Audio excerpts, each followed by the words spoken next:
సుస్వాగతం. చూస్తున్నారు SS Nagari news. ఈరోజు ముఖ్య వార్తలతో మీ ముందుకి వచ్చాను. శ్రీకాళహస్తిలో మృత్యుంజయ స్వామికి సోమవారం విశేష పూజలు, భక్తులతో కడకడలాడిన ఆలయ ప్రాంగణం. శ్రీకాళహస్తి వార్త. శ్రీకాళహస్తీశ్వర స్వామివారి దేవస్థానం శ్రీకాళహస్తిలో సోమవారం సందర్భంగా ఆలయ ప్రాంగణంలో వెలసి ఉన్న శ్రీ మృత్యుంజయ స్వామివారికి ప్రత్యేక పూజలు, అభిషేకాలు, హారతులు మరియు నైవేద్యాలు ఘనంగా నిర్వహించారు. ఆలయ అర్చకులు శాస్త్రోక్తంగా ఈ పూజా కార్యక్రమాలను నిర్వహించగా పెద్ద సంఖ్యలో భక్తులు మరియు పట్టణ ప్రజలు పాల్గొని స్వామివారి దర్శనం చేసుకుని దైవానుగ్రహం పొందారు.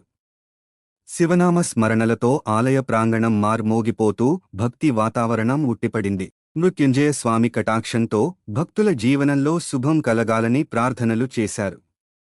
ఈ ప్రత్యేక పూజలతో శ్రీకాళహస్తి ఆలయం భక్తి పరవశంతో వెలిగిపోయింది.